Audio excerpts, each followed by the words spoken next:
मेरे सोच के मुताबिक तो ट्रू लव शादी से पहले नहीं हो सकता। अच्छा। जैसे अब्दुल्ला ने बात की कि ज़्यादातर तो हमारे टीन्स में आजकल यही होता है कि कुछ होता नहीं है आपके बीच में, लेकिन दोस्त जो हैं वो करवा देते हैं।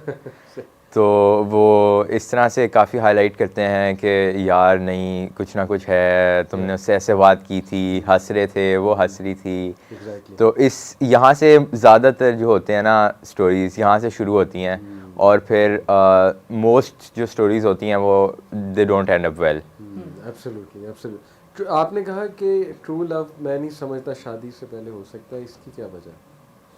इसकी वजह ये है कि जो भी शादी से पहले इस तरह के रिलेशनशिप्स वगैरह होते हैं वो सिंसेयर नहीं होते, और वो बस बातों की हद टाइम तक पास। होते हैं और टाइम पास के लिए होते हैं। क्योंकि मैं समझता हूँ कि अगर आपकी 22-23 की एज में शादी हो रही है, तो उससे पहले अगर आप 20, 21 या 18 साल से भी नीचे हो, तो आप इतने मैच्योर नहीं होते कि आप एक रिलेशनशिप को अच्छी तरह हैंडल कर सकते हो और उसको लेके सही चल सकते हो। इतना एक बंदा मैच्योर नहीं होता और इतनी रिस्पॉन्सिबिलिटी जो है वो कैरी नहीं कर पाता एक टीन। Very insightful.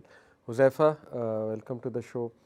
आपका क्या एक्सपीरियंस है? आप उठते बैठते हैं माशाल्लाह अपने एज ग्रुप में। मैं आपसे पूछना चाहूँगा रीज़न्स क्या हैं कि इतना ज़्यादा ये आग की तरह क्यों फैल चुकी चीज़? यानी जो कह जिसको आजकल एक जोक बन गया है कि जी अगर आपको प्यार नहीं हो रहा तो आप एबनॉर्मल हैं। इसकी क्या वजह? यहाँ तक हम कैसे आ गए हैं इस स्टेज तक? देखिए अली, वही बात ये है कि हम सब ये काम जितने भी हो रहे होते हैं मेरे ख्याल में पीयर प्रेशर की वजह से ज़्यादा होते हैं। Peer pressure. आप देखते हैं कि आप हमारे दोस्तों को हो रहा है, हर एक को हो रहा है, तो बस मैं ही मतलब सबसे अलग हूँ या मुझे नहीं हो रहा, तो फिर वो ज़बरदस्ती करवाने की कोशिश करते हैं। सही। मतलब हो नहीं रहा होता लेकिन उसको ज़बरदस्ती हम कनेक्ट करते हैं किसी ना बिल्कुल किसी तरह, बिल्कुल बस ये ऐसे ही। करें वो करें, तरीके रास्ते ढूंढते हैं कि वो ज़बरदस्ती हो जाए, और फिर उसको वो इन्फेचुएशन होती है या अर्ली एज में कुछ इस तरह उसको हम सही। कह सकते हैं, लेकिन उसको लव नहीं कह सकते। लव तो एक ज़िंदगी साथ मतलब चलने के बाद, कुछ अरसा गुजारने के बाद जाके होता है। True true true. तो इन्फेटुएशन की आपने बात की, आपके ख्याल में कि ज़्यादातर ये इन्फेटुएशन जो है जी बिल्कुल। होती है, एक अट्रैक्शन होती हाँ है, जी, बिल्कुल people are opposite gender. Lonely, they just want someone to talk to. जी बिल्कुल। लोनलीनेस आई थिंक बहुत बड़ा एक इशू है हमारी यस, लेकिन उसका जो मुझे वजह लगती है वो ये भी हो सकती है कि घर की तरफ से आपको प्रॉपर पेरेंट्स की तरफ से अटेंशन नहीं मिल पाती है, या इस तरह की कुछ रीजंस हो सकते हैं जिसकी वजह से अपोजिट जेंडर की तरफ से अट्रैक्शन एक नॉर्मल चीज़ है ना, तो वो आपके पास होती है, तो फिर आप उसमें मजीद आगे बढ़ते चले जाते हैं और फिर वो सवेयर से सवेयर होता जाता है। इंटरेस्टिंगली मैंने अभी एक पॉडकास्ट किया डॉक्टर नौशाबा के साथ। She is the directress of UMT, owner कह लें, डायरेक्टर कह लें, माशाल्लाह one of the board of directors. उन्होंने एक बड़ी ज़बरदस्त बात की, टॉपिक था सेल्फ़ एस्टीम ऑफ वुमेन पे। वैसे ही टॉपिक थोड़ा सा इस तरफ चला गया तो उन्होंने मुझे एक बड़ी ज़बरदस्त बात की। उन्होंने कहा कि मेरा जो एक्सपीरियंस है ना, यानी she is an elderly lady 50+, उन्होंने कहा कि मैं अपनी बच्चियों को ये कहना चाहती हूँ, लड़कियों को, कि अगर कोई लड़का आपकी बहुत ज़्यादा तारीफ़ कर रहा है ना, तो समझ लें कि ही नीड समथिंग, उसे कुछ चाहिए। और वही जो आपने बात की कि वो सिंसेयर नहीं है।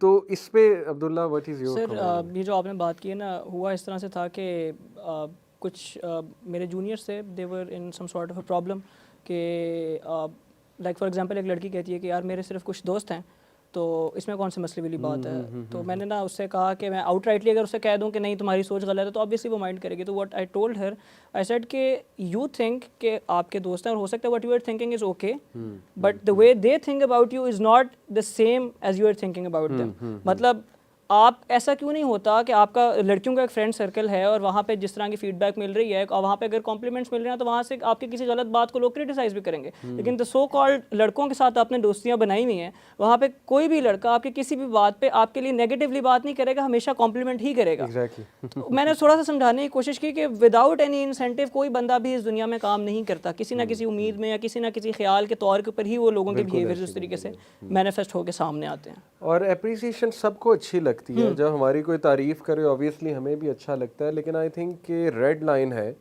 कि जब वो ऐसी बातें करने लगे, आई बिलीव कि जो बहुत पर्सनल बातें हैं, पर्सनल तारीफ़ करने लगे। और आपने जो मेंशन किया ना कि पेरेंट्स की तरफ से कभी कभी तवज्जो नहीं होती, तो फिर जाहिर है अब पेरेंट्स ने कभी अप्रिशिएट नहीं किया, तारीफ़ नहीं की, तो बाहर का कोई बंदा आके करेगा, अपोजिट जेंडर करेगी, तो ऑब्वियसली अट्रैक्ट तो होता है बंदा उस तरफ। ये बात बिल्कुल ठीक है। वर्चुअल रिलेशनशिप्स जो है ना वो बहुत कॉमन हो गए। जिसमें जिसके नुकसानात बहुत ज़्यादा हैं, you guys know better than me. उसमें पिक्चर शेयर होती हैं, उसमें वीडियो कॉल्स और बड़ा कुछ होता है, और वो at the end of the day energy बड़ी ज़ाया होती है। इसकी क्या वजह है वर्चुअल रिलेशनशिप्स इतना स्टार्ट होने की? आदम, व्हाट डू यू थिंक? इसकी एक तो यही वजह है कि लोनलीनेस, किसी के पास कोई काम नहीं होता करने के लिए। पाकिस्तान में तो ज़्यादातर कोई काम नहीं होता, हम वेले बिज़ी हैं, कोई काम नहीं है फिर भी बिज़ी हैं। सारा दिन जब हम फ़ोन पे सोशल मीडिया पे यूज़ करेंगे तो उसको कुछ ना कुछ करने के लिए तो होना चाहिए उस पर। तो आहिस्ता आहिस्ता फिर जब लोग देखते हैं कि यार मेरा वो दोस्त भी कर रहा है, वो भी कर रहा है, मैं ही नहीं हूँ, मैं ही सिर्फ रह गया हूँ, शायद मुझ में कोई कमी है, यार करके देखते हैं, ट्राई करते हैं। फिर आहिस्ता आहिस्ता वो उस चीज़ के अंदर चलता जाता है, और इस तरह से फिर ये वर्चुअल पे सारा सोशल मीडिया बड़ा वगैरह इंपॉर्टेंट पे। पॉइंट आपने मेंशन किया, लोनलीनेस वाला। आ जाके यही वजह है। मैं भी अगर देखूँ ना, जो यंगस्टर्स मेरे पास आते हैं काउंसलिंग के लिए, तो आ जाके जब मुझे ट्रैक आउट मैं करता हूँ what is the core reason, तो वो यही होती है कि they feel they are lonely, they need someone जो उनकी बात सुन ले। और फिर ये एक नेचुरल भी चीज़ है कि ऑपोजिट जेंडर आपको ज़्यादा वो देता है, मतलब एक सिंपैथी कह लें उसे, या बात सुनता है ज़्यादा। तो लेकिन ज़ाहिर है हमें अपनी यूथ को ये समझा